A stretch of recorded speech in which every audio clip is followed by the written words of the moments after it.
رسالت مآب علیہ الصلوۃ والسلام کو رب کریم نے قرآن بھی دیا ہے اور سنت بھی دی ہے، تو تشریح میرے پاک پیغمبر کے صحابہ نے کرنی ہے۔ یاد رکھو، کوئی قرآن سے مسئلہ لے، سنت سے مسئلہ لے، حدیث پڑھ کے سنائے، صحابہ کا عمل نہ بتائے، وہ حق پہ نہیں ہے، وہ ہم ہوں یا کوئی اور ہے۔ میں آپ کو وہ اصول دے رہا ہوں جس تھرمامیٹر سے آپ بخار چیک کر سکتے ہیں، جس ویدر ریڈار سے آپ موسم چیک کر سکتے ہیں، جس آکسیجن کے چیکر سے آپ دوسرے کی طبیعت کو دیکھ سکتے ہیں۔ طبیعت بھی صاف ہو جائے گی اور نیت بھی صاف ہو جائے گی۔ آپ کو کوئی مسئلہ بتائے، عقیدہ بتائے، آپ کہنا اس پر قرآن کی بھی دلیل دے دینا یا سنت کی دے دینا یا پیغمبر کے صحابہ کی مہر ساتھ دکھا دینا، ورنہ میں تیرے پیٹ کی بات ماننے نہیں آیا۔ میں نے کہا سننا، ہم بھی جب کوئی عقیدہ، کوئی مسئلہ پیش کریں، آپ ہم سے بھی پیغمبر کی جماعت کی مہر مانگ سکتے ہیں۔ ہم بتا دیں ہم سچے، ہم نہ بتا دیں وہ دین کا مسئلہ نہیں ہوگا، آپ نہ لینا۔ میں بڑی کھلے طور پہ کہتا ہوں۔ اب مسئلہ یہ ہے، جب ہم یہ جملہ کہتے ہیں تو لوگ کیا کرتے ہیں؟ آؤ میں ایک دو باتیں آپ کے سامنے رکھتا ہوں۔ ایک شخص نے ہم سے پوچھا، مولانا آپ کئی حدیثوں پہ عمل کرتے ہیں، اپنی من پسند کچھ حدیثیں رسول اللہ کی چھوڑ جاتے ہیں۔ میں نے کہا بھائی کوئی مثال پیش کر سکتے ہو تاکہ مجھے بھی پتہ چلے، میں کوئی حدیث پہ عمل کرتا ہوں اور حدیث ٹھیک ہو اور صحیح ہو اور قابل عمل اور میں چھوڑ دوں، دکھا دو۔ کہتے جب آپ نیت کرتے ہیں ہاتھ کہاں تک اٹھاتے ہیں؟ میں نے کہا جی کانوں کی لو کے برابر۔ کہتے حدیث پاک میں تو کندھوں کا لفظ بھی ہے نا، اور ایک مجروح جرح والی روایت اس نے پیش کی کہ سینے کا لفظ بھی تو ہے نا، کہ سینے تک ہاتھ اٹھاؤ، حیا صدرئی، حیا لمن کی بئی، حیا لأذنئی، یہ روایتیں تو تینوں ہیں۔ میں نے کہا پھر آپ کہنا کیا چاہتے ہیں؟ کہتے ہیں آپ نے صرف ایک حدیث لی ہے، دو کو چھوڑ دیا ہے، تو میں کیسے مانوں تمہیں رسول اللہ سے پیار ہے؟ میں نے کہا بھائی بات پوری ہو گئی؟ کہتے جی ہاں۔ میں نے کہا پیار بھی ہے اور اللہ نے علماء احناف کو عقل بھی دی ہے۔ کہتے عقل کا کیا مطلب؟ میں نے کہا میں ابھی دو جملے کہوں گا، عقل اور بے عقل کا فرق بھی آ جائے گا۔ امام ابو حنیفہ رحمہ اللہ صحابہ کے شاگرد ہیں، اللہ نے انہیں علم بھی دیا ہے، محبت رسول بھی دی ہے اور عقل بھی دی ہے۔ امام ابو حنیفہ نے تیرے مطابق جب تو نے تین روایتیں پیش کر دی، میں سمجھائے دیتا ہوں، گویا ان تینوں کو سامنے رکھا، بھائی سینے تک اٹھائیں، کندھے تک اٹھائیں یا لو تک اٹھائیں کانوں کی، تو کیا کریں؟ تم لوگوں نے تو ایک لی، کبھی یہ لی کبھی یہ لی۔ امام ابو حنیفہ کسی حدیث کو چھوڑنا نہیں چاہتے تھے، وہ چاہتے تھے کوئی ایسی ترتیب ہو کہ حضور پاک کی کوئی حدیث چھوٹے نہیں، سب پہ عمل ہو جائے۔ تو پھر کیسے ہو؟ کبھی ادھر ادھر ادھر۔ تو امام صاحب نے ترتیب بتا دی کہ جب آپ لوگ ہاتھ اٹھائیں گے نا، یوں آپ گزاریں گے سینے سے پہلی حدیث پہ عمل، کندھے سے گزاریں گے دوسری حدیث پہ عمل، کانوں کی لو کے برابر رکھیں گے تینوں حدیثوں پہ عمل۔ اللہ نے محبت بھی دی ہے، عقل بھی دی۔ اب بتا تو کون سے مسئلے پہ ٹھہرا ہے؟ اب اس نے بغلیں جھانکنی ہیں۔ میں نے کہا بیٹا فرق یہ ہے کہ تجھے اکابر کا بغض ملا ہے، ہمیں اکابر کا علم ملا۔ سیدنا علی المرتضیٰ رضی اللہ عنہ کے پاس ایک شخص آیا اور نے کہا جی میرا جیب دیکھیں بڑی گرم ہے، بڑے پیسے ہیں، یہ مال ہے، یہ درہم ہے، یہ دینار ہے۔ حضرت علی نے فرمایا رضینا قسمت الجبار فینا لنا علم وللجہال مال فإن المال فانی عن قریب فإن العلم باقی لا یزال۔ کہا میرے مولا علی تیرا شکر ادا کرتا ہے، تو نے ہمیں علم دیا، دنیا داروں کو مال دیا ہے۔ علم خرچ کرنے سے بڑھتا ہے اور مال خرچ کرنے سے گھٹتا ہے۔ میں نے کہا بھائی تجھے صرف بغض ملا ہے، یاد رکھنا، اس لیے بغض عقل کے اوپر پردہ ڈال دیتا ہے، یہ بغض عقل کو بند کر دیتا ہے، اور پھر سمجھ نہیں آتی بندے کو وہ کیا کہہ رہا اور کیا بول رہا۔ مجھے کہتے ہیں اچھا ٹھیک ہو گیا، ایک بات مزید کروں؟ میں نے کہا جی بڑے شوق سے۔ آپ نماز پڑھتے ہیں؟ میں نے کہا جی میں پڑھتا ہوں الحمدللہ۔ با جماعت یا بے جماعت؟ میں نے کہا الحمدللہ کوشش تو با جماعت کی ہوتی ہے، مجبوری میں رہ جائے تو کبھی اکیلے بھی پڑھ لیتے ہیں۔ مسئلہ کیا ہے؟ کہتے جب آپ جماعت سے نماز پڑھتے ہیں تو آپ سورۃ فاتحہ مقتدی بن کے پڑھتے ہیں؟ میں نے کہا جی نہیں، میں تو مقتدی بن کے نماز میں سورۃ الفاتحہ نہیں پڑھتا. کہتے ہیں حدیث پاک میں تو ہے پڑھنی چاہیے. میں نے کہا جی بالکل حدیث پاک ہے پڑھنی چاہیے, لیکن مسئلہ یہ ہے کہ وہ حدیث پاک سمجھائے گا صحابی یا سمجھائے گا وہابی؟ فرق ہے. اگر پیغمبر کا صحابی سمجھا دے تو وہ لے لیں یا وہابی سمجھا لے وہ لے لیں. اسے سمجھ نہ آئی. میں نے کہا اچھا تم بات پوری کر لو پھر میں بھی جملہ کہہ دوں گا, معاملہ ٹھیک ہو جائے گا. مسئلہ کیا ہے؟ کہتے حدیث پاک میں ہے لا صلاۃ لمن لم یقرأ بفاتحۃ الکتاب, سورۃ فاتحہ نہیں پڑھو گے نماز نہیں ہوگی. میں نے کہا حدیث ہے, سچی ہے, صحیح ہے, میری ایمان کا محور ٹکڑا, میری آنکھ میرے سر پر قابل احترام ہے, بالکل ٹھیک ہے, مجھے تو کوئی آبجیکشن نہیں ہے. کہتے پھر آپ پڑھتے امام کے پیچھے کیوں نہیں ہیں؟ میں نے کہا میرا بیٹا حضور نے صرف اتنا فرمایا نماز سورۃ فاتحہ کے بغیر نہیں ہوتی, تو نے خود مطلب نکالا. میں نے صحابی سے پوچھا, آؤ یہی حدیث صحابی سے سمجھ لیتے ہیں. جامع ترمذی اٹھائیں, حدیث پاک کی کتاب ہے. ابواب الصلاۃ اٹھائیں, حضرت جابر رضی اللہ عنہ کی صحیح سند سے بات موجود ہے. امام ترمذی فرماتے ہیں حضرت جابر رضی اللہ عنہ پیغمبر کے صحابی گویا حدیث سنا رہے, گویا مجمع شاگردان نے پوچھا نماز نہیں ہوتی سورۃ فاتحہ پڑھے بغیر؟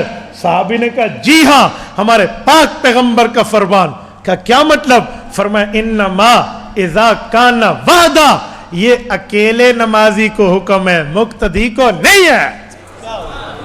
صحابی سے پوچھے تو مطلب صاف, وہابی سے پوچھے تو گڑبڑ. اسی صحابہ تو پوچھ رہے سانو وہابی تو پوچھن دی لوڑ کوئی نہیں. میں نے کہا لڑنے کی کیا بات, بڑے پیار سے محبت سے کھلے ہوئے چہرے کے ساتھ بھی تو مسئلہ پوچھا, سمجھایا جا سکتا ہے. کہتے ہیں اچھا ایک بات اور ہے. میں نے کہا جی. کہتے ہیں سورۃ فاتحہ کے بعد آمین کا نمبر ہے. میں نے کہا جی بالکل, میں نے تو کبھی نہیں دیکھا آپ نے حدیث پہ عمل کیا ہو اور آمین اونچی کہی ہو. میں نے کہا کیا مطلب, آمین اونچی کہنی چاہیے؟ ہاں حدیثیں ہیں. میں نے کہا بسم اللہ پڑھ دیں, بسم اللہ شاباش, آپ حدیث سنائیں, اللہ راسی والے میں تو مان لوں گا, مجھے تو کوئی آبجیکشن نہیں ہے.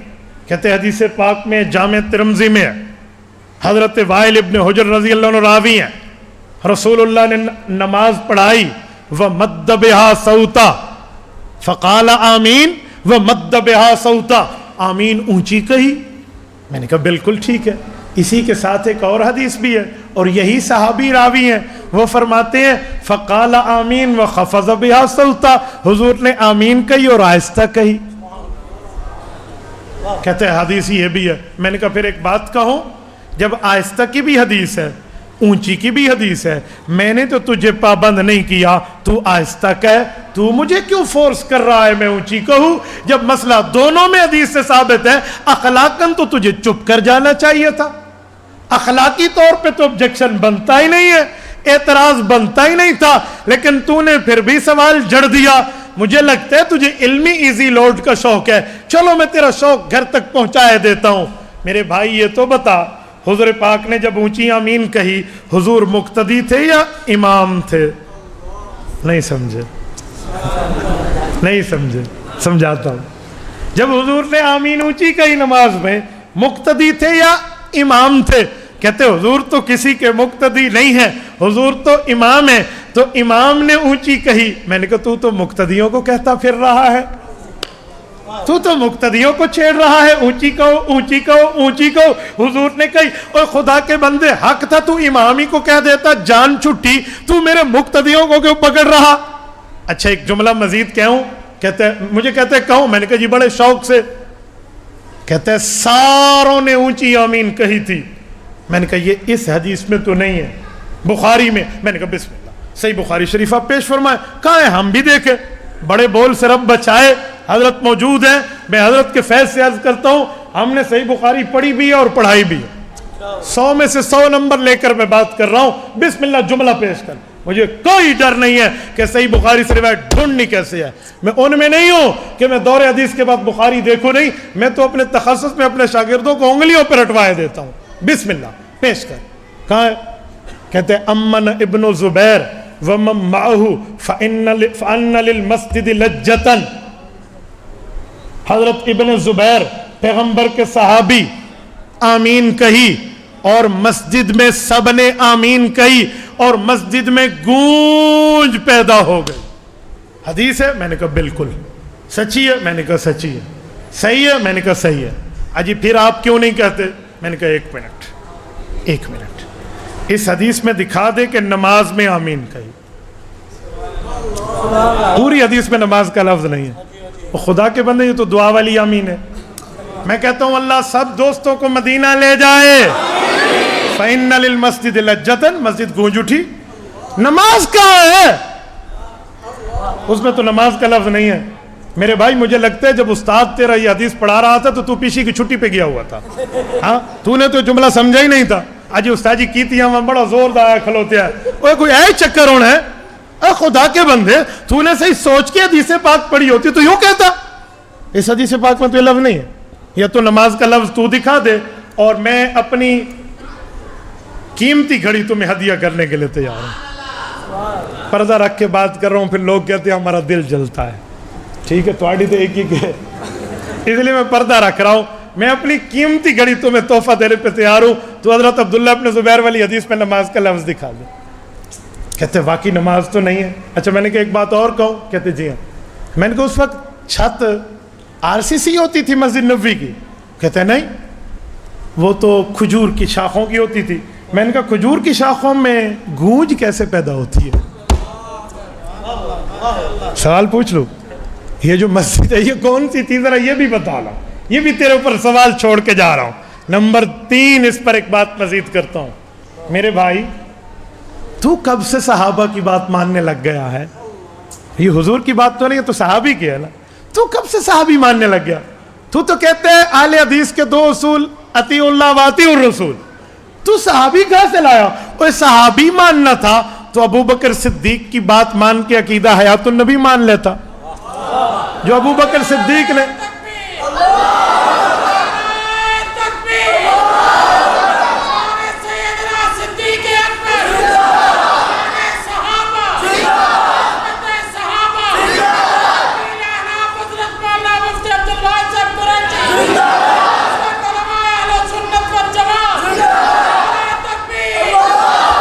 میں نے کہا صحیح بخاری جلد اول کتاب المناقب باب مناقب ابی بکر صفحہ 517 قدیمی کتب خانہ کراچی کی ورقے کی بائیں سائٹ کی روایت ہے. حضرت ابو بکر صدیق نے رب کی قسم کہا کہ عقیدہ حیات النبی کو ثابت کیا ہے. واللہ لا یذیقک اللہ الموتتین ابدا کہہ کر والذی نفسی بیدہ سے جملہ شروع کیا ہے. تو اگر صحابہ کی ماننی تھی تو ابو بکر کی بات مان لیتا. اور ایک بات اور کہوں. کہتے جی میں نے کہا اگر صحابہ کے فیصلے کو ماننا تھا تو حضرت عمر کے دور میں جو 20 رکعت کی جماعت پر اجماع ہوا وہ مان لیتا. اس وقت تو کہتا ہے فیصلہ فاروقی ہے میں نہیں ماننا میں تے کلمہ حضور دا پڑھیا ہے. اس وقت تو حضرت عمر. اچھا اگر صحابہ کی بات تو نے ماننی تھی تو حضرت عثمان کے دور میں جمعہ کی دوسری اذان شروع ہوئی اور ہم اسے سنت کہتے ہیں کیونکہ حضور نے فرمایا علیکم بسنتی و سنت الخلفاء. خلفاء کی بات بھی سنت. تو حضرت عثمان کی وجہ سے یہ اذان مسنون تو نے ماننا تھا تو حضرت عثمان غنی رضی اللہ عنہ کی اذان یہ شروع ہونے والی مان لیتا. اگر صحابہ کے ماننے کا اتنا شوق تھا تو حضرت علی المرتضیٰ رضی اللہ عنہ نے فقہ کی بات کی ہے فقہا کی بات کی ہے تو فقہ مان لیتا. حضرت علی فرماتے ہیں موجم میں امام طبرانی روایت لائے ہیں میں نے اللہ کے رسول سے پوچھا ان نزل بنا امر فلیس فیہ بیان امر ولا نہی فماذا تأمرنا. اللہ کے رسول آپ دنیا چھوڑ جائیں آپ کے بعد کوئی ایسا حکم آئے ایسا مسئلہ آئے جس میں آپ کا حکم بھی نہ ہو آپ کی منع بھی نہ ہو ہم کیا کریں؟ حضور نے فرمایا امت کو پیغام دینا تو شافرون العابدین والفقہاء یہ نیک لوگوں سے فقہاء سے جا کر علماء سے جا کر مسئلے کا حل نکالنا اس پہ عمل کرنا اللہ رب العزت راضی ہو جائے گا. تو بھائی ماننا تھا تو فقہ میں حضرت علی المرتضیٰ والی حدیث مان لیتا. اگر صحابہ کرام کا تجھے اتنا ہی شوق تھا تو صحیح بخاری میں امام بخاری نے باب قائم کیا ہے. حضرت معاویہ بن ابی سفیان رضی اللہ عنہما کی روایت موجود ہے من یرید اللہ بہ خیرا یفقہہ فی الدین.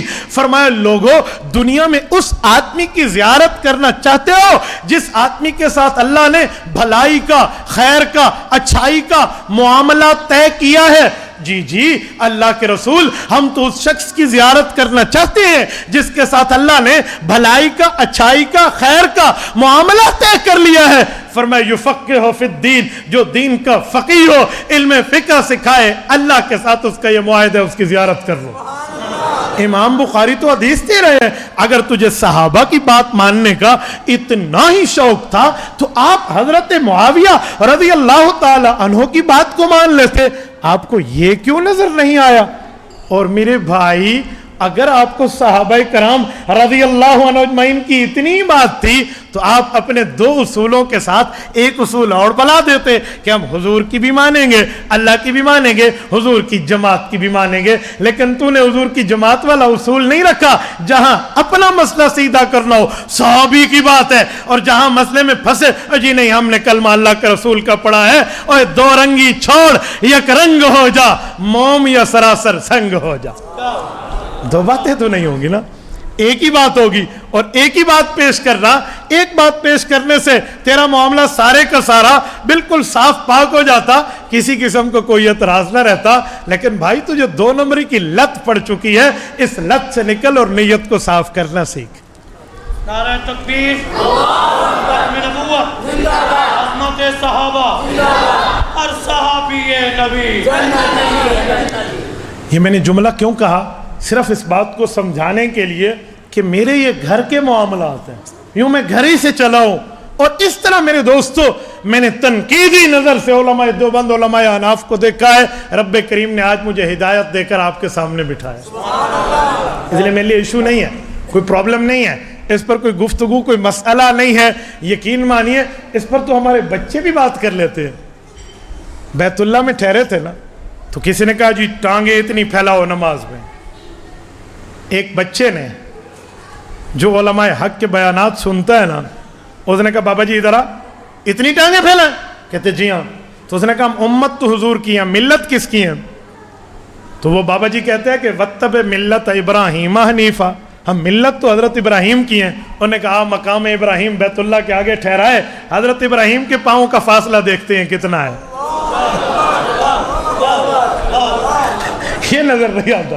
اللہ آپ کو لے جائے، اب مقام ابراہیم پہ جائیے، بیت اللہ کے بالکل کوئی 20 سے 15-25 فٹ کا فاصلہ ہے، سم تھنگ اس کے قریب ہے، مقام ابراہیم موجود ہے۔ وَاتَّخِذُوا مِن مَقَامِ إِبْرَاهِيمَ مُصَلًّى، حضرت ابراہیم کے دونوں پاؤں کے درمیان اتنا ہی فاصلہ ہے جتنا امام ابو حنیفہ کا فتویٰ ہے۔ یار کیسا ابو حنیفہ، ثقافت ابو حنیفہ، شجاعت ابو حنیفہ۔ تو میرے دوستو اس پر تو تجھے پریشان ہونے کی ضرورت نہیں ہے، تو میں اس لیے آپ کو یہ بات سمجھانے کے لیے کہہ رہا ہوں، محبت سے، پیار سے، تعلق سے، عقیدت سے، کھلے چہرے سے آپ بھی گفتگو فرمائیے، کھلے چہرے سے انشاءاللہ تعالی میں بھی آپ کی خدمت میں جواب پیش کروں گا۔